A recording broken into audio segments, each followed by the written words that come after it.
5. 1, 2, 3.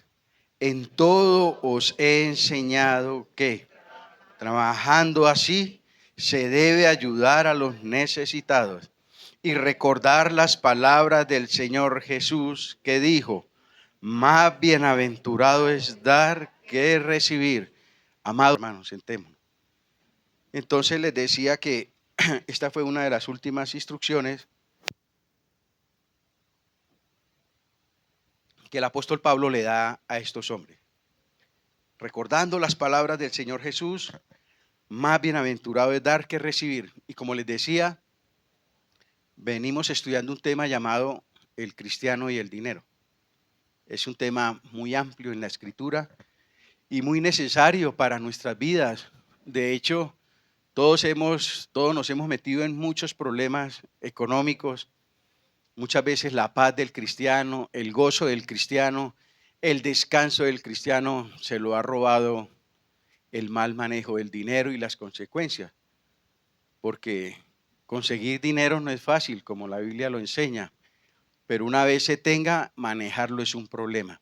Entonces, tanto para conseguirlo como para manejarlo, muchas veces, por falta de sabiduría y conocimiento de Dios, o porque tenemos eso, pero no lo queremos hacer, es que vienen los problemas. Vienen los problemas. El dinero no es pecado en sí. Pecado es la manera como lo conseguimos y la manera como lo empleamos cuando lo tenemos en nuestro bolsillo. Ahí es donde se define mucho el carácter del creyente. Pues las personas en el mundo hacen cualquier cosa por conseguir dinero, ¿cierto? Las personas en el mundo, después de que lo consiguen, viven de cualquier manera con todo lo que el dinero en este mundo les pueda dar. Pero nosotros tenemos que ser muy cautos. Muchos de los problemas económicos en nuestra vida es por eso, porque desconocemos los principios, los mandamientos que hay a lo largo de toda la Escritura acerca de este tema en particular. Y por falta de conocimiento, mi pueblo se pierde y en problemas nos metemos. 1. O 2, porque los conocemos, pero no queremos obedecerlos. Y eso también genera problemas.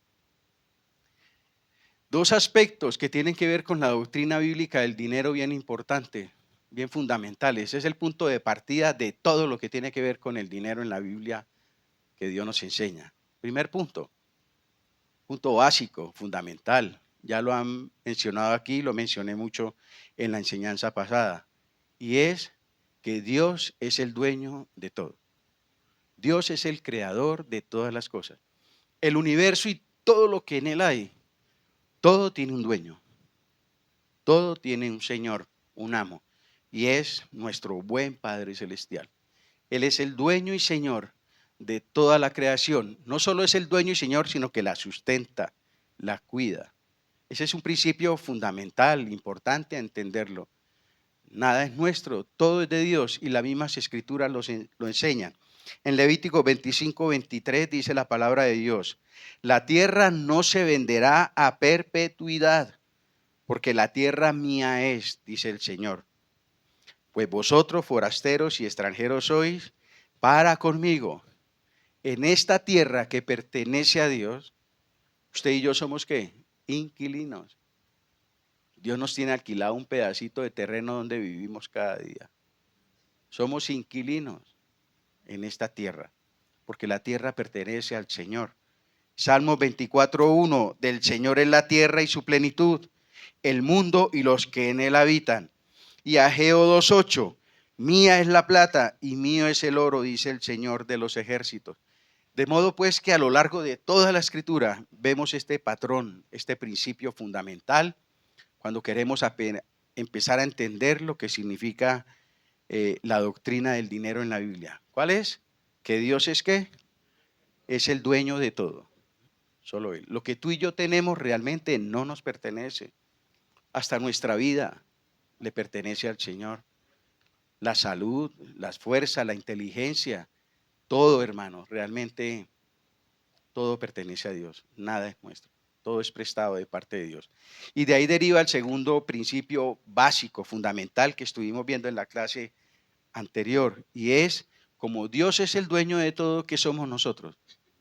Somos sus administradores, somos mayordomos de lo que Él a bien nos ponga a cada uno de nosotros, mucho o poco. Y algún día tendremos que dar cuenta de esa mayordomía, de esa administración.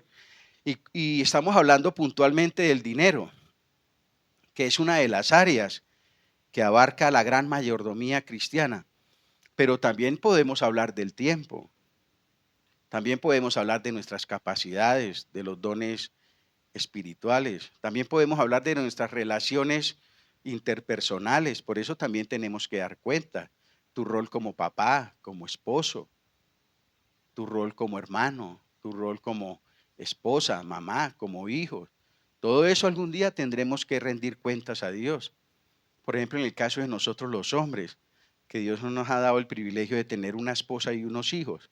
Nos has puesto ahí en ese hogar, Señor, para, para cuidarlo, para administrarlo conforme a su voluntad. Y algún día tendremos que rendir cuentas al Señor de ese hogar que el Señor nos confió un día en nuestra existencia en esta tierra. Primera de Corintios 29, vemos un capítulo que es muy diciente, un versículo, pues todo el capítulo está hablando de ofrendas voluntarias. Pero en Primera de Corintios capítulo 29, Primera de Crónicas capítulo 29, ya le digo el versículo 14. Ellos, en el contexto del pasaje, es una ofrenda que está recogiendo el pueblo a la cabeza del rey David para construir el templo. Todos dieron abundante y voluntariamente. Y dice en el 14 el rey David, dice, porque ¿quién soy yo y quién es mi pueblo para que pudiésemos ofrecer voluntariamente todas estas cosas que pudimos recoger? Porque ellos recogieron demasiado, unas cifras que al día de hoy son una locura en plata, lo que ellos recogieron para construir el templo. Entonces David dice, ¿quiénes somos nosotros? ¿Quién soy yo? ¿Quién es el pueblo para voluntariamente haber recogido toda esta riqueza? Sigue diciendo, pues todo es tuyo y de lo recibido de tu mano, ¿qué? Te damos. Esa riqueza no la produjeron ellos por sí mismos. Dios también da la inteligencia y el poder para producir la riqueza. Sí, hay que ser diligente, hay que ser trabajador, hay que ser sabio, pero todo eso lo da ¿quién? El Señor en última. Este versículo y el 16 dice, oh Señor, Dios nuestro, toda esta abundancia que hemos preparado para edificar casa a tu santo nombre, de tu mano es y todo es tuyo. Esta es la base de la mayordomía cristiana, mis amados hermanos. Estos versículos nos sirven mucho para establecer los fundamentos de lo que significa ser mayordomo de los bienes de Dios. Esto es importantísimo entenderlo. Nosotros no tenemos nada, no producimos nada. Todo viene de Dios y todo es para la gracia del Señor. Todo lo que tenemos, todo lo que somos, viene de Dios. Nosotros solo somos, ¿qué? Administradores. Por eso la responsabilidad del manejo que le demos a todas estas situaciones y principalmente lo que tiene que ver con el dinero. Y eso fue lo que vimos, estos dos principios fueron los que extrajimos de la parábola de los talentos, ¿se acuerdan? Ahí dice la parábola de los talentos. Y bueno, en cierta parte tiene aplicabilidad hablar de los talentos como el servicio en la iglesia. He escuchado enseñanzas al respecto. No, porque la palabra talento ahí tiene que directamente habla de dinero, de dinero. Él le dio a uno, en términos de pesos al día de hoy, al que le dio 5, dice la Biblia, a uno le dio 1.500 millones de pesos. Al otro le dio 600 millones de pesos. Y al otro le dio 300 millones de pesos.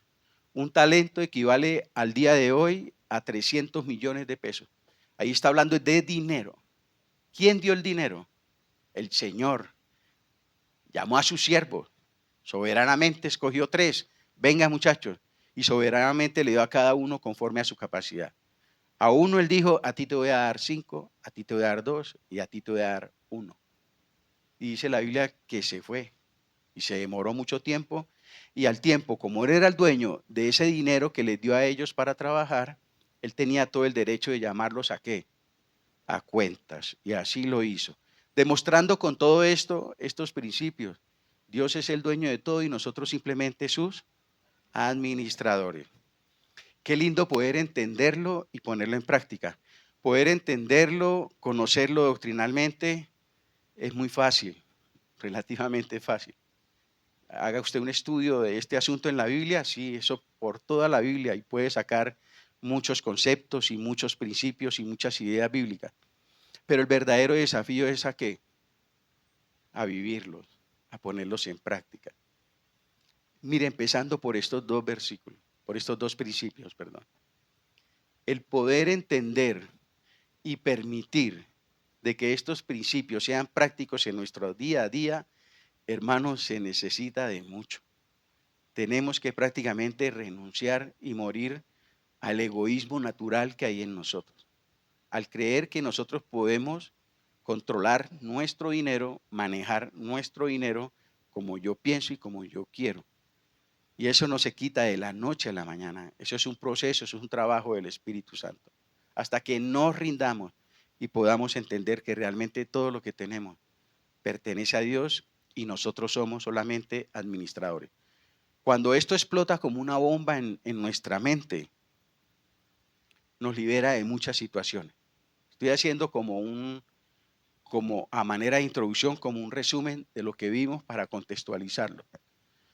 Cuando estas verdades del Evangelio, cuando estas verdades de las Escrituras, en esta área tan importante como es el dinero, explota en nuestro corazón, el Espíritu Santo nos redarguye y se levanta en nosotros un deseo por empezar a ponerlo en práctica, empezamos a ver el fruto en el tiempo, hermano. ¿Por qué? El vivir nomás estos dos principios nos libera. Nos libera en primer lugar de las circunstancias. Porque como lo vimos hoy en la clase del discipulado, el dinero y las riquezas son inciertas. Eso es incierto, hermanos. Hoy tenemos, mañana no tenemos. Decía la hermana Elizabeth Armero, y en estos días estaban recordando 40 años de la tragedia en Armero. Armero era un pueblo rico. De pronto el que no sabía, Armero era un pueblo muy rico. Era un pueblo arrocero, era un pueblo algodonero, era un pueblo ganadero. Armero era un pueblo donde se manejaba, pero mucho, mucho dinero. Habían muchos hacendados y mucha gente adinerada en ese pueblo. Y llegó la avalancha y muchos de ellos quedaron allá enterrados con sus riquezas. Así es este mundo, así son las riquezas, son inciertas, hermano. Y por ser inciertas y por ser volubles y por no ser estables o fundamentales, por eso es que hablo de que las circunstancias entonces con respecto al dinero nos empiezan a manejar. Entonces, tu paz, tu gozo, tu tranquilidad mental, emocional, ya depende de cómo se mueva la parte financiera en tu vida. Si de pronto amagan que van a despedir personal en tu empresa, no. Con eso tiene usted para estresarse, para preocuparse, para dañársele el genio y empezar a pensar cosas que ni siquiera han sucedido. ¿Por qué? Porque aún eres esclavo de esa situación. Por eso digo que nos libera de las circunstancias, particularmente de la inestabilidad tan terrible y que la Biblia lo enseña, de que es el dinero. Miren lo que dice Proverbios 23, 4 y 5, en la traducción del lenguaje actual. Dice, no hagas de las riquezas tu única meta en la vida, pues son ¿qué? Como las águilas. Abren las alas y salen volando. Si acaso llegas a verlas, muy pronto desaparecen. Mire cómo define la Biblia esta situación. Para nosotros colocar en ellas todo nuestro corazón. Entonces, cuando nosotros entendemos que Él es el dueño, nosotros solamente somos administradores y lo empezamos a vivir, una de las cosas que empezamos a experimentar en el tiempo es la libertad de lo circunstancial que es el dinero y las riquezas. Ya no, ya mi paz, mi gozo, no depende de cuánto tenga en el banco o cuánto tenga en el bolsillo. No, Señor. Ya mi confianza empieza a ser trasladada de las cosas materiales ¿a quién? A la persona de Jesucristo. Y es en serio, porque nosotros somos muy buenos oradores de la Biblia. ¿En quién confías? En Cristo. ¿Para quién es la gloria? Para Cristo. Pero en el día a día, en el práctico, no, Señor. Yo confío en mis apartamentos, yo confío en mis negocios, yo confío en mis cuentas y en la práctica es así. Mi tiempo, mis energías, todo está mi corazón allá con esa situación. Porque donde está tu tesoro, allá está tu corazón. Pero también nos libera de qué? El entender estos principios y ponerlos por obra. También nos libera de ese espíritu consumista que hay en estos últimos tiempos y materialista, hermano. Oh, terrible. Y muchos de nosotros hemos caído en esa corriente de comprar, de consumir, a pesar de que no necesitamos. Tenemos que comprar porque yo quiero tener lo que el otro tiene, yo quiero comprar lo que está de moda, así no lo necesite, pero lo quiero. Y si tengo que endeudarme, me endeudo. Ya están vendiendo el último iPhone que salió. Y es terrible ver la gente empeñando, endeudándose por comprar un aparato de eso. Porque no tienen, porque tienen. Y tienen muy buenos aparatos, sino que ya quieren tener ¿cuál? El último. ¿Por qué? Porque todos lo tienen, todos lo quieren y él también lo debe tener.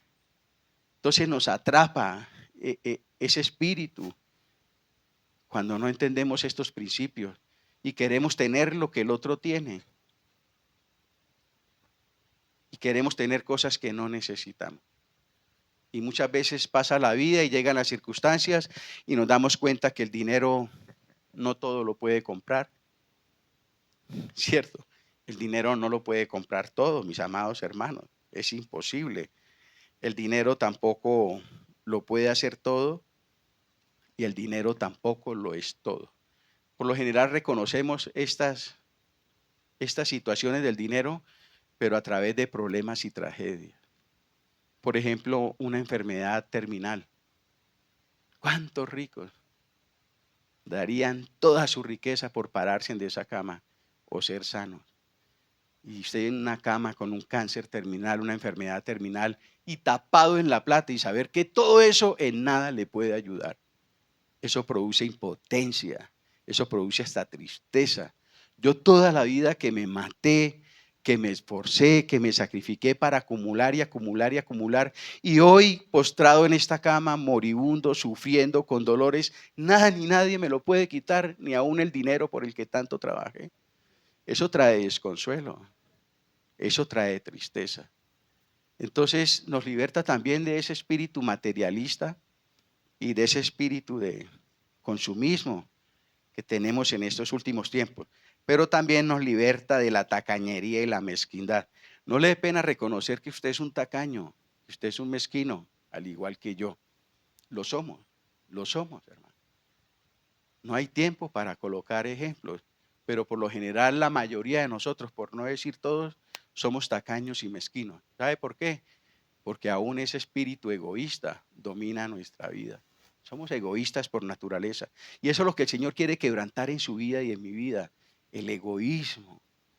El egoísmo es uno de los pecados más terribles. El vivir solo para usted estar bien, para usted querer tener lo que usted quiere, lo que usted desea. Eso lo quiere romper el Señor en nuestras vidas. Ese yo, el Señor lo quiere quitar de nuestros corazones. El hermano Carballosa una vez nos enseñó en una conferencia los pronombres antes y después de Cristo. Dice, antes de Cristo el pronombre personal que se utiliza por defecto es el yo. Yo, el yo. Pero después de Cristo, ya el yo, el primero yo, el segundo yo y el tercero yo, ya no más. Primero, ¿quién va a ser? Él. Segundo, ustedes. Y de pronto, si queda un campito, ahí sí yo, ¿cierto? Mire cómo se invierten los valores y los principios cuando venimos a Cristo en esta área. Por naturaleza, todos, ustedes han visto un niño pequeñito que le dan un regalito de 2 años, así él no esté jugando con el aparatico, pero vaya que otro niño lo coja. Así él no lo quiera ya, pero vaya que otro niño se lo toque. Ahí mismo pelea, ahí mismo grita, ahí mismo se enoja con el otro niño. ¿Por qué? Porque ahí vemos reflejada la naturaleza de lo que somos nosotros. Eso somos nosotros. somos egoístas, lo queremos todo para nosotros. Entonces, cuando entendemos estos principios y los vivimos, esa tacañería, esa mezquindad, ese egoísmo, empezamos a ser, ¿qué? Libre, libre, en serio. ¿Y qué es lo contrario a todo eso? Nos volvemos personas que generosas, dadivosas. Son contaditas las personas en el mundo, cristianas y no cristianas, que son generosas y dadivosas. Hay personas muy ricas que, bueno, gloria a Dios, de todas maneras, pues es de resaltar, porque nadie los obliga tampoco a compartir de sus riquezas. Pero hay personas, pocas, pero las hay, muy ricas que realmente ayudan mucho a la gente necesitada. Pero también hay cristianos que hacen obras muy bonitas con el dinero que Dios les provee. Entonces, Dios nos liberta de todo eso cuando entendemos y empezamos a vivir estos principios de la palabra de Dios, cuando queremos imitarlo a Él, porque Dios es generoso por naturaleza. Algo que caracteriza el carácter de nuestro Dios es que, hermano, la generosidad. Dios es dadivoso, generoso, a más no poder, de principio a fin. ¿Ustedes consideran que Dios es tacaño o mezquino? Cierto, eso es antibíblico, debería uno darle hasta pena decirlo en un lugar como esto, pero lo digo como aplicación. No, Dios no es así. ¿Y ustedes creen que si Él es así, dadivoso, generoso, eh, en fin, Él quiere que nosotros, sus hijos, seamos lo contrario? Pues nosotros con un Padre tan generoso, tan caritativo, tan dadivoso, y nosotros bien mezquinos, bien tacaños, bien egoístas, bien ávaros. Cierto que hay algo que no es coherente. Uno dice, no, hay algo que no cuadra. Esas dos piezas no cuadran. No. El uno de una manera y el otro de otra no es correcto. Es una incoherencia absolutamente. Eso a manera de resumen fue lo que vivimos en la primera clase. Esos dos principios. Y ojalá oremos y ojalá procuremos ponerlos en práctica para liberarnos de todas esas cosas que aún como cristianos después de tantos años nos tienen esclavizados. El consumismo, la tacañería o el egoísmo y mi paz y mi vida espiritual depende de cómo se mueva mi chequera o mi situación financiera. No, Señor, al diablo con eso. Dios es el dueño de todo. Yo simplemente voy a administrar sabiamente lo que Él me dice. Por eso el título de este mensaje de hoy se llama La bienaventuranza de dar, como lo leímos en el pasaje de Hechos. Más bienaventurado es dar que recibir. Es dichoso, es feliz, doblemente dichoso y feliz el hombre o la mujer que han aprendido, imitando a su Señor, a ser generosos, a ser dadivosos, a desprendernos fácilmente de las cosas que no nos pertenecen, que pertenecen al Señor, mis amados hermanos. ¿Cómo ser buenos administradores de los recursos del Señor? En este caso particular del dinero. Vamos a ver una solamente y es precisamente esta. Señor, tú me dices que debo dar cuentas y que debo ser muy responsable con el dinero y las cosas materiales, pocas o muchas que tú me hayas dado. Señor, ¿cómo lo hago? Y de una de las paradojas de Dios es, hombre, me alegra que me tengas en cuenta. Bueno, si tú me quieres dar la gloria y ver contento y darle un buen manejo a lo que yo te doy, sé generoso. Da. Pero ¿cómo así, Señor? Sí. Me está preguntando, entonces no me pregunte. Pero si me está preguntando, dé. Aprenda a dar, propóngase a dar. Cultive en su vida el hábito de dar, de ayudar, de ser generoso con los demás. Esa es una excelente manera de administrar lo que yo te doy a ti. Y eso es muy bíblico. Porque de pronto nosotros haríamos lo que hizo el de uno solo. Uy, el Señor me dio esto, no, qué miedo, eso es del Señor, yo me lo guardo y lo meto en un CDT, ¿sí o no? ¿A cuánto tiempo, don Antonio? Métalo a 30 añitos. Guárdamelo ahí porque uno no sabe, si me muero yo de pronto le quedan a mis hijos. Y así por el estilo. Pero el Señor dice, no, tú quieres ser un buen administrador de los recursos materiales que yo te doy. Da, compártelo, sé dadivoso. Hombre, Señor, hermanos, es bíblico. Entonces, vamos a ver 3 preguntas. ¿Por qué damos los cristianos? Estamos hablando en el sentido de cosas materiales, de dinero. ¿Por qué damos los cristianos? La segunda, ¿dónde damos los cristianos? Y la tercera y última que vamos a ver hoy, ¿cómo damos los cristianos? ¿Por qué damos los cristianos? Primero, porque es un mandamiento. Ahí lo leímos hoy en el discipulado, colócamelo, Dani, por favor. Primera de Timoteo 6:17, 6:18, hijo. Primera de Timoteo 6:18.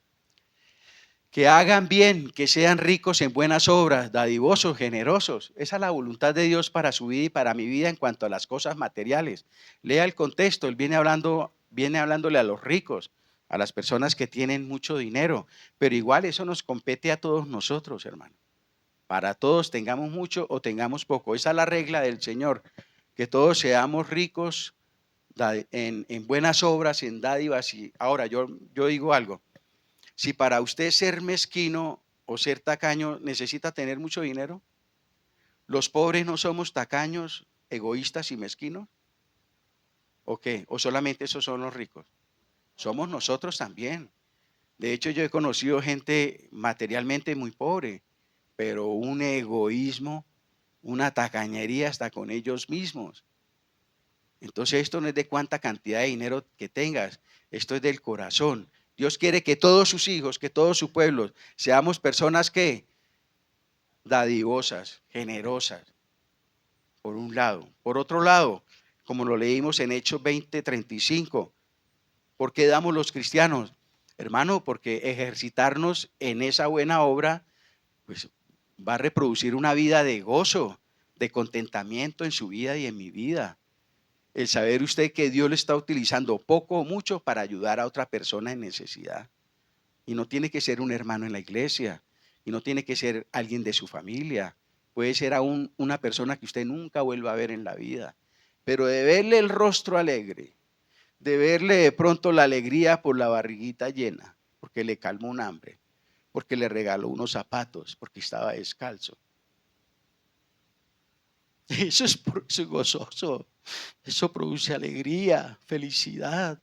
Por eso dice Jesús, es más bienaventurado dar que recibir. ¿Por qué damos los cristianos? Porque, hombre, eso debe redundar en una vida de contentamiento, en una vida de gozo, de alegría. El saber que uno está siendo utilizado por Dios para ayudar en las necesidades de otras personas. Personas allegadas a mi vida o no, pero Dios me está utilizando. Soy una persona que en este mundo estoy siendo usado ¿para qué? Para bien. Qué lindo, porque eres un hijo de Dios, porque eres un hijo de un Dios generoso, dadivoso. Entonces, damos los cristianos por disfrutar de ese gozo y de esa paz que eso produce. Damos los cristianos porque Dios lo quiere que seamos así. Damos los cristianos porque es imitar a nuestro Padre Celestial. La Biblia nos exhorta a ser imitadores de Dios. Mira lo que dice Romanos 8:32. Romanos 8:32 dice la Escritura. Si Dios no escatimó ni a su propio Hijo, el que no escatimó ni a su propio Hijo, sino que lo que lo entregó por todos nosotros, ¿cómo no nos dará también con Él todas las cosas? ¿Quién te da la comida? El aire que respiras, los pulmones que hacen toda esa operación, el poder para caminar, para pensar. ¿Quién te da el sueño? ¿Quién te da las fuerzas? ¿Quién te da la inteligencia? Todo viene de Dios. Dios no se cansa de darnos. Pero ¿saben cuál es el regalo más maravilloso que Dios nos ha dado a los hombres? Su Hijo Jesucristo. Dice que si Él no escatimó a su Hijo, hermano, ¿quién de aquí daría un hijo por sacar a un sicario o a un asesino de Bellavista? ¿Quién? A ver, ahí está mi hijo, crucifíquenlo para que saquen a esa gente de Bellavista. ¿Quién lo haría?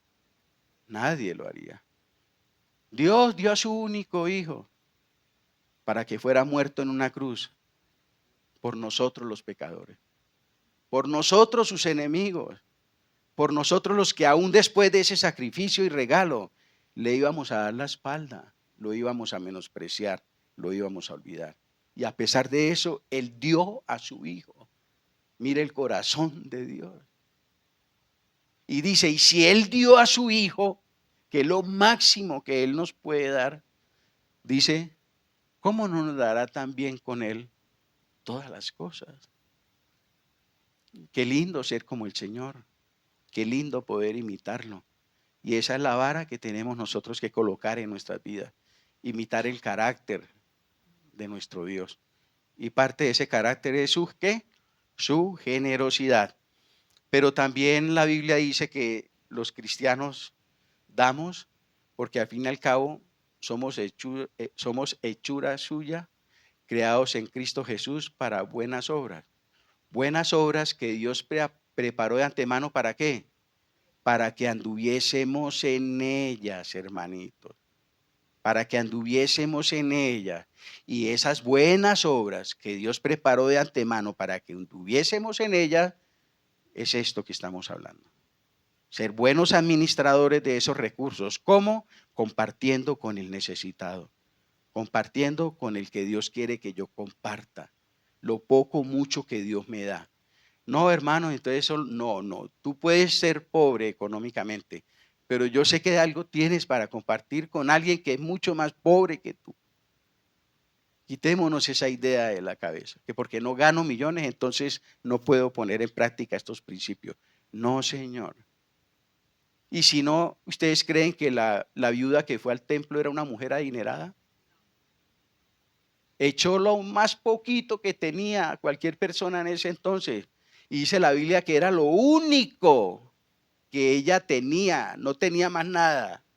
Salía de ahí y no tenía dónde tomarse un tinto. ¿Cómo se iba a volver para la casa? No le alcanzaba para el pasaje en bus. Y ella no pensó nada de eso.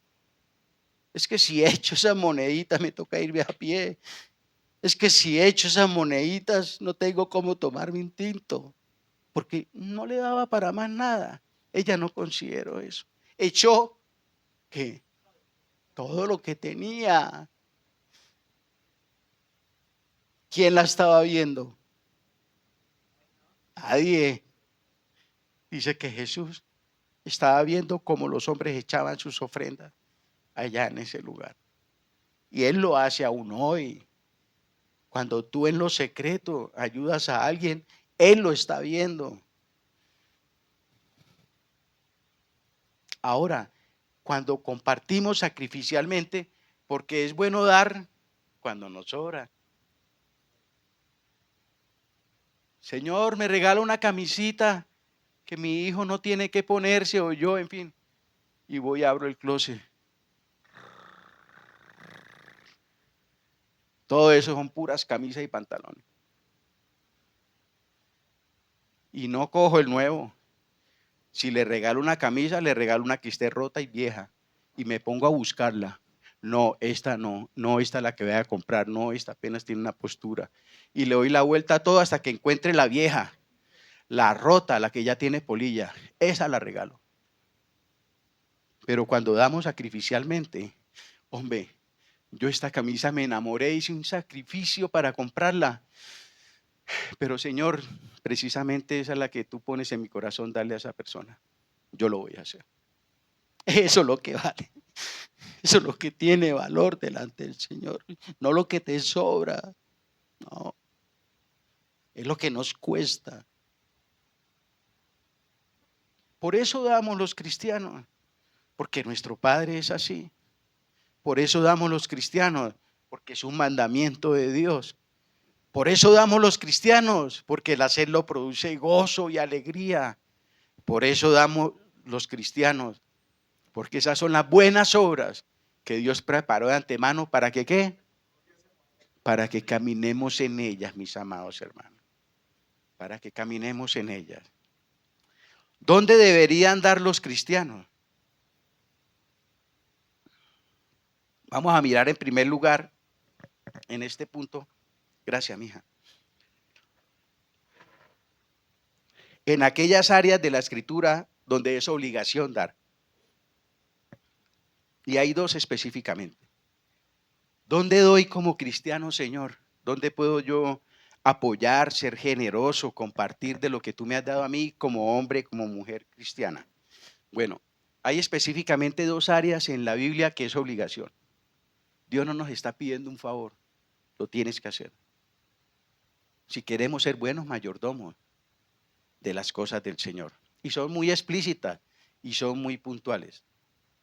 No me vayan a decir que el diezmo. Mucho cuidado. El diezmo lo dejamos para dentro de 8 días para hablarlo bien clarito y bien espelucadito. Pero no es el diezmo. La primera área, el primer mandamiento que no podemos nosotros negociarlo. Primera de Timoteo capítulo 5. En la primera área donde Dios nos demanda dar. ¿En dónde? Proveer para nuestra ¿qué? Verso 7. 5:7 dice la Biblia. Manda también estas cosas para que sean irreprensibles.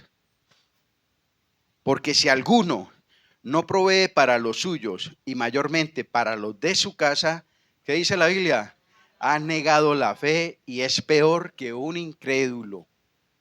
Si usted no ha tomado en serio su responsabilidad como varón, como esposo, como papá, como hijo, en fin, en este sentido, esa es su primera fuente, esa es su primera área donde la Biblia nos lleva. Bueno, tú tienes que empezar a ser responsable, generoso, dadivoso y todo lo que tiene que ver con este asunto. En primer lugar, ¿en dónde? En tu casa. En tu casa, en primer lugar, mis amados hermanos. Allí somos llamados a obedecer este principio. Este es un mandamiento divino y no es negociable.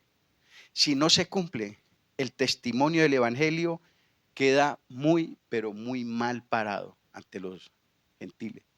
Porque dice que el que no lo hace viene a ser peor que ¿qué? Que un incrédulo, dice, y ha negado la fe. Y viene a ser peor que un incrédulo. Muy empezando la historia bíblica, dice en Génesis capítulo 3, Dios hablando al hombre en este asunto. En su diseño, Dios delegó esta responsabilidad en primer lugar al varón. Y es muy puntual la escritura. Dice en el verso 17, y al hombre dijo. ¿A quién? Al hombre. ¿Para quién es esta palabra? Para nosotros los hombres. Ahí no está hablando hombre en el sentido de hombres y mujeres, no señor, hombre, sexo masculino. ¿Qué dice el Señor? Y al hombre dijo, por cuanto obedeciste a la voz de tu mujer y comiste el árbol que te mandé diciendo, no comerás de él, maldita será la tierra por tu causa, con dolor comerás de ella todos los días de tu vida. Espinos y cardos te producirá y comerás planta del campo. Mire lo que dice el 19. Con el sudor de tu rostro comerás el pan hasta que vuelvas a la tierra, porque de ella fuiste tomado, pues polvo eres y al polvo. ¿A quién le dice que con el sudor de su rostro ganará el pan de él y de su familia? Al varón. Lo dice al varón. Nosotros los hombres tenemos una responsabilidad ante Dios bien grande. Hermanitos, es algo que a Dios le desagrada. Es algo que Dios no ve con buenos ojos. Que un hombre saque una mujer de una casa para ponerla a aguantar hambre. Déjela en su casa.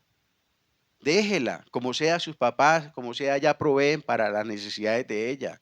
No saque una mujer de un hogar para ponerla a aguantar hambre. O peor aún, para ponerla a trabajar para que lo mantenga usted. Eso no es bíblico. Eso desdibuja el evangelio, afea el evangelio. Eso es un llamado de atención para nosotros los hombres. Pero que hoy es diferente, las culturas pasan, la palabra de Dios permanece para siempre. No le metamos a esto cultura ni nada de esas situaciones. Este es el diseño de Dios, este es el principio de Dios desde el principio. Estamos hablando de la mayordomía, la administración de las cosas del Señor. Bueno, ¿y por qué las mujeres trabajan hoy en día tanto? Bueno, porque el hombre ha echado en saco roto todos estos principios de la palabra del Señor. Hemos redefinido todos estos valores y por eso el fracaso de los matrimonios y por eso el fracaso de las familias. Porque cuando cambiamos las cosas que Dios ha establecido, ¿qué nos puede esperar? fracaso, tragedia, tristeza, amargura. Los hombres, ¿dónde están los hombres? Que así que como tienen el valor de enamorar a una mujer y prometerle muchas cosas, también tengan el valor de sopesar, de sentarse a pensar en esa decisión de lo que significa bajo el vínculo del matrimonio sacar una mujer de un hogar y ser el sacerdote de esa mujer y ser el proveedor de esa mujer y ser el sustentador para esa mujer y para esos hijos. Pero hoy en día tomamos las cosas a la ligera, el matrimonio es a la ligera y no. Y las mujeres hoy en día ya no están en las casas. Más fácil ver a los hombres en la casa que a las mujeres. Con eso le digo. Ahora, ¿qué ha pasado hoy en día? Bueno, la situación, la economía, muchas cosas. Digo yo, bueno, listo. Me aguanto, entre comillas, el garrotazo de que la mujer trabaje. Pero siempre y cuando no hayan hijos y sobre todo pequeños. Porque el papel de la mamá no lo reemplaza nadie, mis hermanos. Y las madres pagan un precio muy alto en la crianza de sus hijos cuando sacrifican tiempo con sus hijos por dinero. En el tiempo las consecuencias son terribles. Ellas mismas se dan cuenta que perdieron mucho tiempo, tiempo valioso. ¿Qué saco yo con haber provisto para una casa, para una universidad, para ese muchacho, para esa muchacha? Si no tuve tiempo para aconsejarlo, para cuidarlo, para compartir con él, para ayudarlo. Solo pensé en trabajar porque pensé que él no tenía espíritu, que no tenía alma, que eso era darle comer y ropa, comida y ropa. Que no era una criaturita que necesitaba compañía, que necesitaba amor, consejos. No, solo trabajo y trabajo, tenis, celulares, ropa, viajes, entretenimiento. Hombre, por favor. Y para ajustar los hombres no responden, entonces le toca a la mujer todo eso. Entonces, por eso el desbarajuste, tanta disfuncionalidad en los hogares, porque todos estos principios se han vulnerado. Pero la Biblia, mayormente apremiando aquí al hombre, le dice, si usted no provee para los suyos, dice, ha negado la fe y viene a ser peor que un incrédulo. Si usted está en su casa echado durmiendo y la mujer es la que está en la calle trabajando, evalúese si está en la fe. Evalúe el tipo de testimonio que está dando el Evangelio, porque esto no es negociable, esto es palabra del Señor. Y hasta el día de hoy, Por eso consideremos bien el paso del matrimonio. Es muy lindo el matrimonio, las fiestas, el fotógrafo, la luna de miel, todo eso es emocionante. La luna de miel mía fue en la minorista, haciendo mercado, imagínate. Yo me casé y al otro día estaba en la minorista haciendo mercado. 30 años después, todavía por allá me encuentran haciendo mercado. Pero esa fue mi responsabilidad. Ese fue el costo que yo asumí por sacar a esa mujer de su casa. Yo voy a proveer, yo voy a cuidar de ella con la ayuda de Dios, con la ayuda del Señor. Mis amados hermanos, y no es correcto a los ojos de Dios. Aún en los cristianos se ve mucho esto. Conocimos un chico que el Señor me llamó a las naciones. Y salen con unos cuentos, con unos disparates, que el Señor me habló, que el profeta dijo, que me puso las manos, que el Señor me está llamando no sé a dónde.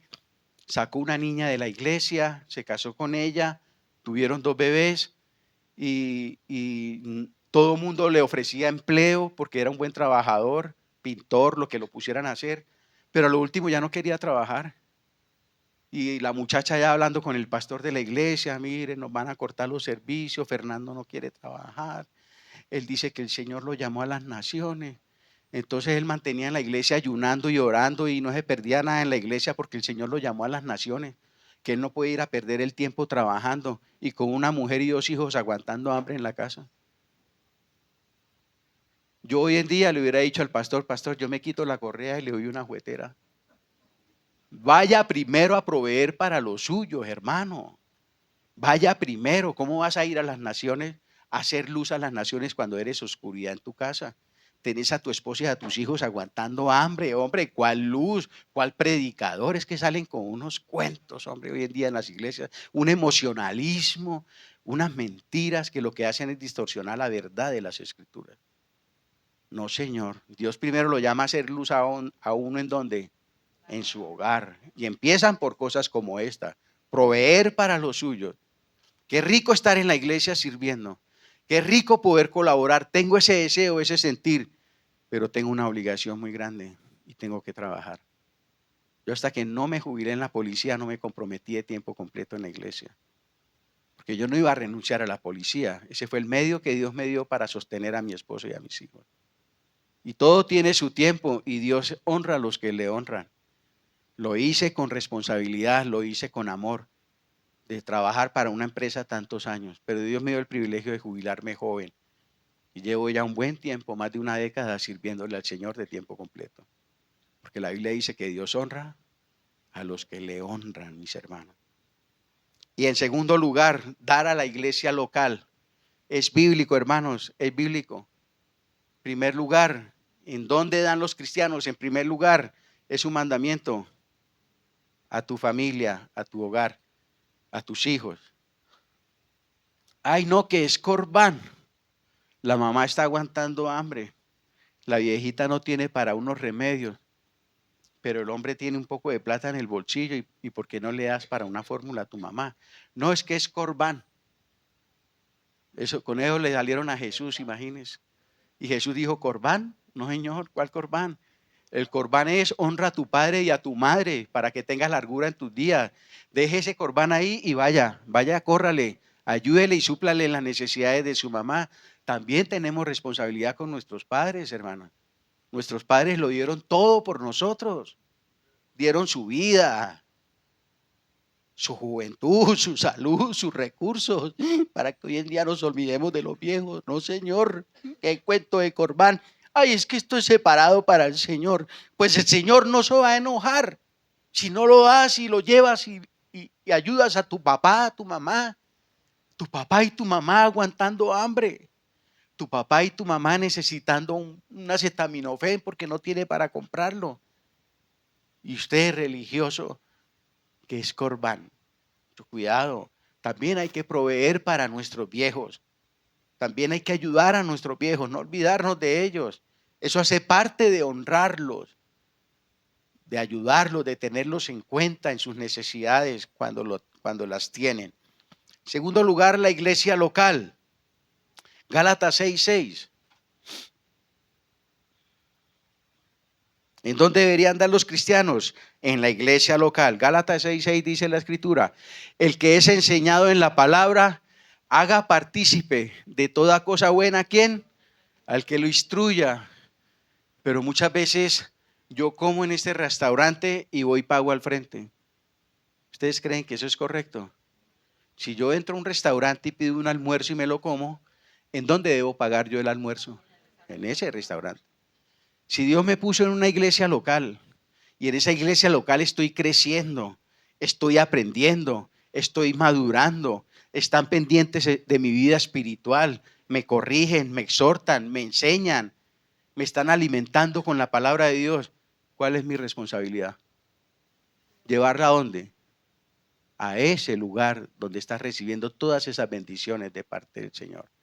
Haga partícipe de toda buena obra al que lo instruye. Y primera de Timoteo 5:17.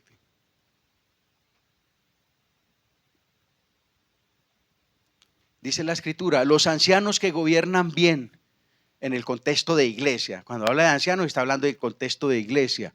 Y el anterior pasaje también en un contexto de iglesia. Los ancianos que gobiernan bien sean tenidos por dignos de doble honor.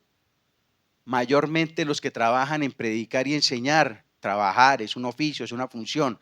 Verso 18. Pues la escritura dice, no pondrás bozal al buey que trilla. Y digno es el obrero de ¿qué? De su salario, es bíblico. El obrero es digno de su salario, pero no en la medida en que hoy lo han distorsionado, mis amados hermanos.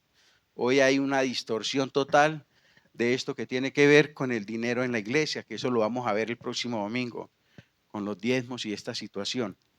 pero los hombres que están de tiempo completo, en una función, por ejemplo, como ancianos, enseñando, predicando, cuidando de la iglesia del Señor, esos hombres deben ser dignos de doble honor. Y toma dos textos del Antiguo Testamento, los retoma Pablo y los aplica a la iglesia al día de hoy. Dice, porque ese tipo de personas son dignas de un qué, de un salario por un trabajo, por una función que hacen. Es para que vivan dignamente, no para que vivan ostentosamente. Es para que ellos vivan dignamente con sus familias y puedan estar de tiempo completos dedicados a la obra del Señor. Entonces, estas dos áreas son de carácter, por decirlo así, obligatorio, en donde nosotros los cristianos damos. La primera es en donde, en el hogar, y la segunda es en nuestro segundo hogar, que es ¿cuál? La iglesia local, ¿cierto? La iglesia local. Esas son las dos partes. Más allá de esas dos partes, no hay más en la Biblia, pues, que uno mire y diga que aquí también. No. Esas son como las dos que la Biblia marca un énfasis bien particular, que tenemos la responsabilidad nosotros de dar como creyentes. Pero sí vemos en la Biblia otras situaciones que podríamos describir como oportunidades, que es diferente. Por ejemplo, Gálatas 6:10. Oportunidades.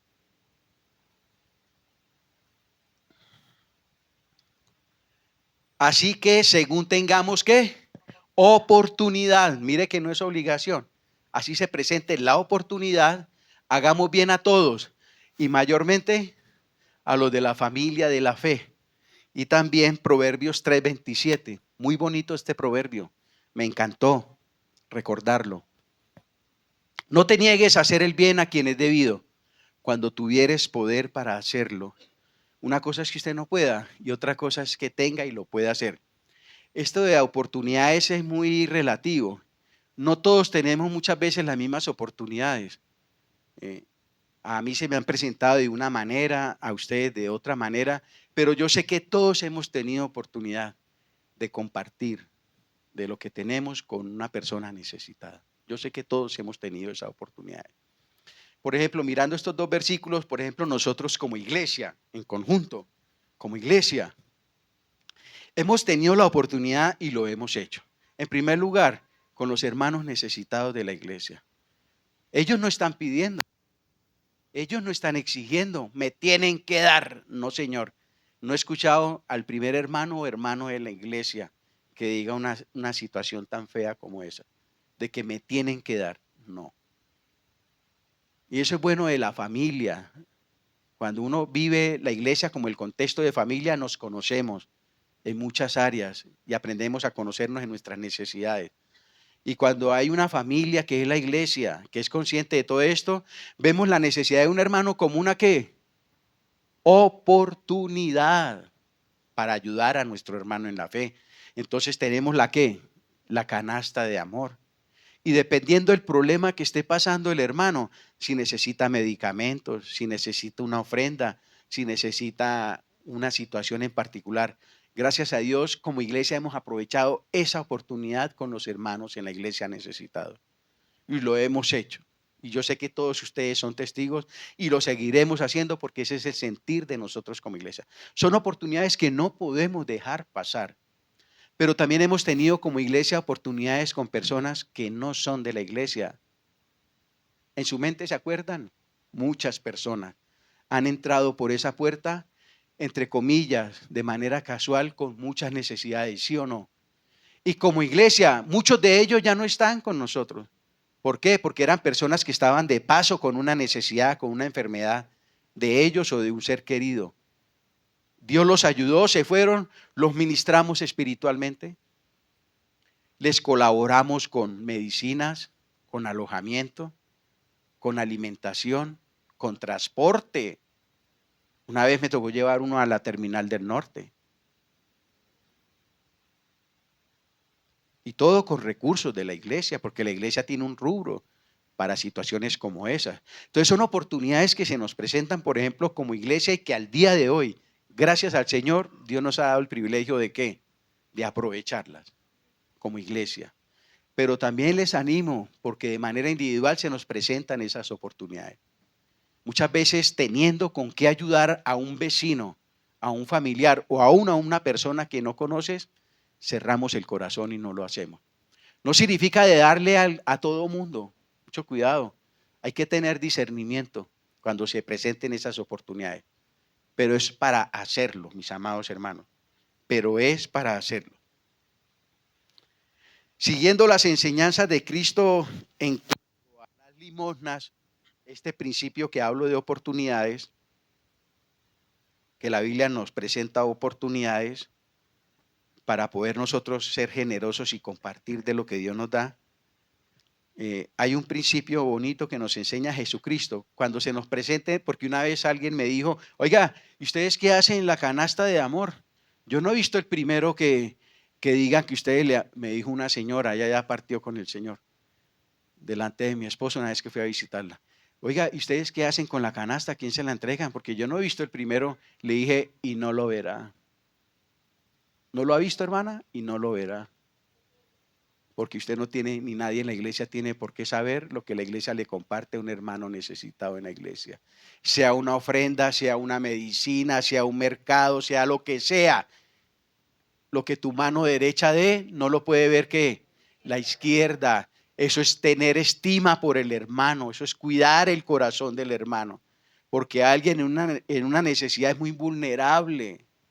Hay que cuidar eso en el corazoncito de él. Hay que saber hacer bien el favor y hacerlo siguiendo esos modelos bíblicos. En ese caso de oportunidades, cuando tengamos la oportunidad de dar como iglesia o individual, aplique ese principio de la Biblia, que tu mano derecha no se dé cuenta lo que da la izquierda. Y eso en la Biblia se llama limosna, porque hay limosnas, hay ofrendas y hay diezmos. Son tres cosas totalmente diferentes. La limosna no es lo que pensamos nosotros de tirarle una moneda a una persona en situación de calle. Eso no es limosna. Las limosnas son actos de piedad que conducen al creyente en dirección a las necesidades de las personas. Pero ¿cómo se da esa limosna? Que tu mano derecha no sepa lo que da la izquierda. Si tú te das cuenta por casualidad de una necesidad de un hermano, llegó a tu oído y tienes cómo ayudarlo, hágalo. Pero hágalo teniendo en cuenta esta regla, porque es una limosna, es una oportunidad. Esos son actos preciosos, oportunidades. ¿Para qué? Para que nosotros podamos imitar en su generosidad y compartir de lo poco mucho que tengamos con nuestro Padre Celestial. ¿Por qué damos? ¿Dónde damos? ¿Cómo deberían dar los cristianos? ¿Cómo deberíamos dar nosotros como cristianos? Primera de Corintios 16, del 1 al 2.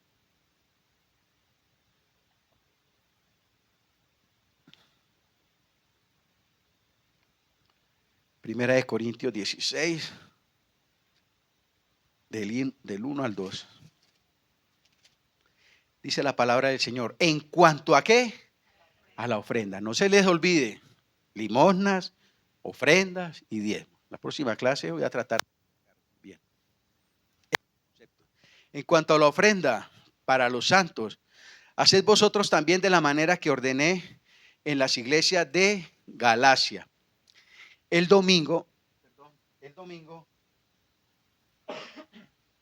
en la iglesia primitiva empezó a ser el primer día, es decir, el primer día de la semana, que es el domingo, los cristianos iniciales empezaron a congregarse ese día. Ya no lo hacían los sábados porque todos ellos eran judíos. Entonces empezaron a reunirse y a congregarse en un culto a Dios el día domingo. Por eso dice Pablo, en cuanto a la ofrenda para los santos, haced también vosotros de la manera que ordené en las iglesias de Galacia. Cada primer día de la semana, cada uno de vosotros ponga aparte algo según haya prosperado, guardándolo para que cuando yo llegue no se recojan entonces ofrendas. Entonces ellos empezaron a congregarse los domingos. ¿Por qué? Por un motivo bien particular. ¿Por qué cambiaron el sábado por el domingo? porque el domingo empezaron ellos a congregarse porque fue el día en que el Señor Jesucristo, ¿qué? Resucitó. Para ellos eso era, no, y para cualquier cristiano. La resurrección de Cristo, eso es lo máximo para nosotros. Gloria a Dios, porque Cristo se levantó entre los muertos, mis hermanos. Gloria al Señor. Y ese motivo en particular hizo que ellos empezaran a congregarse en los domingos. Bueno, por un lado. Por otro lado, el propósito inicial de las ofrendas en la iglesia primitiva, ahí lo dice, ¿era para qué? Para los pobres, para los santos. Ese era el propósito inicial. Ahora, en el pasar de los siglos, ese propósito no tiene por qué haberse perdido. Ese propósito debe permanecer. Lo que pasa en estos últimos tiempos, las ofrendas que recogemos, los santos, el primer día de la semana, no solo es para ayudar a los santos, a los necesitados de la iglesia, sino también para proveer todo lo que tiene que ver con la proclamación del evangelio. Un hermano que pasó aquí esta mañana decía que el arriendo, en fin, porque son muchas situaciones que surgen, ¿cierto? Para que en este lugar se pueda proclamar la palabra del Señor, se necesita de qué? De que esas ofrendas también sean redireccionadas no solo a los necesitados, sino también, por ejemplo, a pagar un arriendo. Por ejemplo, a pagar unos servicios. Por ejemplo, a ayudar a un misionero. Por ejemplo, a pagar al obrero de tiempo completo y así por el estilo. Eso no lo hacían en la iglesia primitiva. Simplemente todos los recursos eran para ayudar a los necesitados. Pero con el pasar del tiempo hasta nuestros días, esas ofrendas ya se redireccionan de esa manera. De todas maneras está bien hecho. Porque todo eso es para qué? Para la proclamación del evangelio y para que la palabra de Dios corra y sea ¿qué, mis hermanos? Glorificada, glorificada. Entonces, ¿cómo debemos dar? Según ese texto de 1 Corintios 16, donde Pablo está instruyendo a la iglesia. Y aquí en esta instrucción de Pablo a la iglesia, en esto que tiene que ver con el dinero, Pablo no recuerda a la iglesia el hecho de diezmar. No, el diezmo fue un asunto muy particular de Dios con el pueblo de Israel en el Antiguo Testamento. Si el diezmo hubiera tenido continuidad en el corazón de Dios, Pablo, un hombre como Pablo que Dios usó para instruir a la iglesia, lo hubiera dejado por escrito. Pero Pablo aquí en este aspecto se enfoca en las ofrendas y toca este tema. Entonces, ¿cómo deberíamos dar? En primer lugar, sistemáticamente, es decir, regularmente. ¿Por qué? Miren lo que dice la Biblia. Dice, el primer día de la semana. Pablo dice el primer día de la semana, cuando la iglesia se reúna. Según la Biblia, dar es un acto de obediencia. La ofrenda que recogemos los domingos no es para hacer una recolecta para X propósito. No, Señor. Y yo quiero aclararlo hoy. Las ofrendas que se recogen los domingos en la iglesia no tienen ese propósito. Porque el dar es un acto de obediencia, de adoración y de fe, mis amados hermanos. Sobre todo eso. Por eso es importante el concepto de cuándo damos. El Nuevo Testamento detalla varios sacrificios que los creyentes debemos ofrecer al Señor. En el Antiguo Testamento solo los sacerdotes y levitas, solo esos hombres fueron levantados por el Señor para ofrecer los sacrificios y holocaustos al Dios vivo y verdadero. Nadie más lo podía hacer. Solamente ellos, sacerdotes y levitas, podían ofrecer ese tipo de sacrificios y holocaustos al Señor. Pero en el Nuevo Testamento, mire lo que dice Primera de Pedro 2:5. El asunto cambió. En el Nuevo Testamento la palabra del Señor enseña, dice que ya todos, hombres y mujeres, creyentes nacidos de nuevo, todos somos hechos ¿qué? Sacerdotes. Vosotros también como piedra viva, sed edificados como casa espiritual y sacerdocio santo. ¿Para qué? Para ofrecer sacrificios espirituales aceptables a Dios por medio de Jesucristo. Cada uno de nosotros, mis amados hermanos, hombres y mujeres, nacidos de nuevo por la fe en Jesucristo, hemos sido constituidos como sacerdotes en la casa de Dios. ¿Para qué? Ahí lo dice. Para ofrecer sacrificios espirituales y aceptables a Dios. Entonces, en un culto cristiano, el primer día de la semana, el pueblo se reúne para adorar a Dios, para presentarle todos como sacerdotes, cada uno ofrenda de adoración y alabanza al Señor. Y parte de esa adoración y parte de ese culto tiene que ver la ofrenda. La ofrenda es un acto de adoración el primer día de la semana de cada uno de nosotros con Dios. Deuteronomio 16:16 es un pasaje en el Antiguo Testamento, pero tiene como mucho en común con este pasaje de 1 Corintios 16. 3 veces cada año aparecerá todo varón tuyo delante de Jehová tu Dios en el lugar que él escogiere, es decir, en Jerusalén, donde estaba el templo. En la fiesta solemne de los panes sin levadura, 1. En la fiesta solemne de las semanas, 2. Y en la fiesta solemne de los tabernáculos, 3. Y dice, y ninguno se presentará delante del Señor con las manos vacías. Dios los convocaba para que lo adoraran 3 veces al año, todo el pueblo de Dios. Y mire lo que dice, pero mucho cuidado con llegar con las manos vacías, porque eso hace parte también de la adoración a Dios. Cuando venimos a la iglesia un domingo y nos congregamos, y en este asunto que tiene que ver con la ofrenda, somos muy ligeros, le estamos ofreciendo un sacrificio de alabanza al Señor que de pronto Él reprueba, que de pronto nos sube como olor fragante. ¿Por qué? Porque usted ni pensó en eso en la semana. Vio aquí que están orando por la ofrenda. No, ¿a dónde están las monedas? Se me quedaron en el bolso. Improvisación, mezquindad. No, así no tiene que ser, porque eso es un acto de adoración al Señor. Era como cuando al Señor le presentaban un cerdo para ser sacrificado, o le presentaban un corderito mocho, o un corderito viejo. El Señor rechazaba ese tipo de sacrificio. Esto es un acto sublime de adoración al Señor. Por eso la Biblia enseña toda esta situación. Cuando yo traigo mi ofrenda, la traigo ya predispuesta desde hace mucho rato, ya lo que el Señor puso en mi corazón.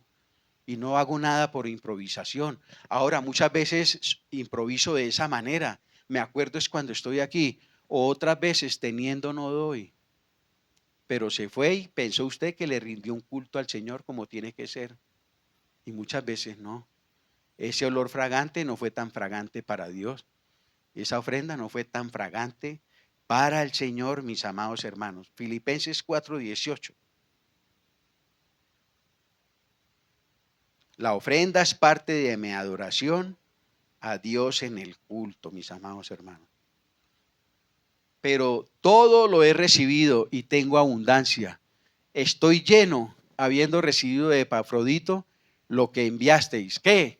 Olor fragante, sacrificio acepto, agradable a Dios. Esa debe ser su ofrenda y mi ofrenda cuando venimos el culto a adorar al Señor. No lleguemos con las manos vacías, porque muy difícilmente podemos decir que Dios no nos proveyó. No es la cantidad, no es la cantidad, es la actitud, es la obediencia a la palabra, lo que tiene valor delante del Señor. Eso es lo más de resaltar, mis amados hermanos. Bueno, no solo sistemático y regular, primer día de la semana, sino también personal. Dice, cada primer día de la semana, cada uno de vosotros, cada uno tiene la responsabilidad individual de dar, de ofrecer sacrificios al Señor por medio de la ofrenda, cuando nos reunimos en el culto, el primer día de la semana. Cada uno somos sacerdotes en la casa de Dios. Ya no existe una casta sacerdotal, todos lo somos. De ahí el cada uno de la exhortación. Cada uno de vosotros. Y si Dios dice cada uno, es cada uno. Yo no enseñé a mis hijos a esto. Yo hubiera aprendido esto desde que era pequeño, desde que estaba pequeño en el Evangelio. Yo le hubiera enseñado a mis hijos, bueno, vamos para la iglesia. Como el único que trabaja y provee soy yo, bueno, vea mi hija, lo suyo, Ana lo suyo, Isaac lo suyo, para que cuando estemos todos allá, todos como sacerdotes de Dios en la casa del Señor, podamos ofrendar ese sacrificio de alabanza y de adoración. Papás, enseñen a sus hijos a ser generosos y a ofrecer este tipo de adoración al Señor cuando vengan a la iglesia, mis amados hermanos. Pero no solo es sistemática, no solo es personal, sino también intencional. Pablo dice, apartemos nuestro dinero, planifiquemos en nuestra agenda el presupuesto para nosotros sacar lo que es del Señor. Todos por lo general tenemos un presupuesto. Entonces, primero el mercado, segundo el arriendo, tercero los servicios, cuarto el balón para el hijo, quinto la matrícula de la hija, sexto el arreglo de la casa, séptimo la cuota del carro. Y el Señor cada vez más y más atrás. No aparece el Señor. Cuando hacemos la agenda de gastos, ¿quién debería estar en primer lugar? Lo del Señor, en primer lugar. Esto lo del Señor, de ahí para allá, que espere lo que tenga que esperar. Pero esto lo del Señor. Y el Señor honra. A pesar del tiempo, el Señor honra. Yo tuve una situación económica bien difícil hace algunos años. No me había llegado el sueldo y ya debía 2 sueldos. Duro, le erró a uno la paz. Cuando decían, pagaron, ahí mismo empezaba la mente mía, ¿cómo voy a hacer? Pero ¿saben qué nunca dejé de hacer? De darle a Dios lo que era de Dios. Oiga, y nunca quedé avergonzado con una deuda. Nunca me cortaron los servicios. Nunca nos acostamos sin comer. Dios proveyó. ¿Cómo? No sé cómo. Pero en la lista siempre, primero, ¿quién? Lo de Dios. Él no tiene la culpa de yo haber sido un bruto en el manejo de los recursos. Primero lo de Él, lo honré a pesar de las circunstancias. Y ha pasado el tiempo y el Señor nos ha ayudado como familia en eso, a ir saliendo de todas esas deudas, de todos esos problemas. Pero un principio fundamental, honrarlo a Él, planificar siempre a Él en primer lugar. Primero lo de Dios, esto no se negocia, esto no se cambia, esto no se toca. ¿Por qué? Porque no es mío, porque es del Señor. Y por último, progresivamente, dice conforme a sus ingresos. A mayor bendición, más debería ser la generosidad de todos y cada uno de nosotros. Hombre, es obvio que si el Señor me bendice económicamente, pues lo que menos puedo hacer yo es corresponder económicamente, incrementando esa ayuda, esa ofrenda al Señor. Segunda de Corintios 8:7, en la Nueva Traducción Viviente. Dios espera que crezcamos en eso en la medida en que nos bendice. Dice, dado que ustedes sobresalen en tantas maneras en su fe, oradores talentosos, su conocimiento, su entusiasmo y el amor que reciben de nosotros, quiero que también sobresalgan en este acto bondadoso de ¿qué? Dios quiere que crezcamos, hermano. En la medida en que nosotros nos vamos disponiendo, el más nos va soltando. Pero si usted no es fiel en lo poco, ¿cómo le va a soltar el más? Si usted en lo fiel no es poco. Si Él le da poco y usted lo que hace es amarrar y amarrar y amarrar, no espere de arriba que le derramen muchas bendiciones. Él dice, no, tiene un corazón muy egoísta, no le voy a dar para que siga acaparando. Pero si tú te rindes al Señor y damos y ayudamos y somos generosos, vea, la Biblia dice que el Señor nos bendice y nos bendice abundantemente para seguir con el mismo espíritu. Entonces, mis amados hermanos, ¿cómo deberíamos dar los cristianos? Sistemáticamente, cada primer día de la semana, personalmente, cada uno de nosotros. Es un acto de adoración de cada uno de nosotros con Dios. Intencionalmente, no es algo para improvisar, para venir a hacer aquí antesito de la ofrenda. No, Señor, es algo que ya tenemos como prioridad en nuestras vidas. Y progresivamente, en la medida que Dios nos bendice, bendecir nosotros al Señor y a su obra. Para concluir, para los cristianos dar es una oportunidad de tomar el dinero, que es un bien material, temporal, que Dios nos ha dado para invertirlo en las cosas celestiales. Qué oportunidad tan grande. Hermanos, si no es aquí, ¿en dónde? Si no lo hacemos aquí, ¿en dónde? Si no lo hacemos hoy, ¿cuándo? Y segundo, deberíamos aprender a desarrollar un espíritu dadivoso para vencer el egoísmo. Siempre hay personas peor que nosotros, económicamente hablando, con muchas más necesidades que nosotros. Darnos ayuda a asegurarnos, en primer lugar, de que el dinero es nuestro siervo y no nuestro amo. Amén. Gracias, Señor, le damos por su palabra.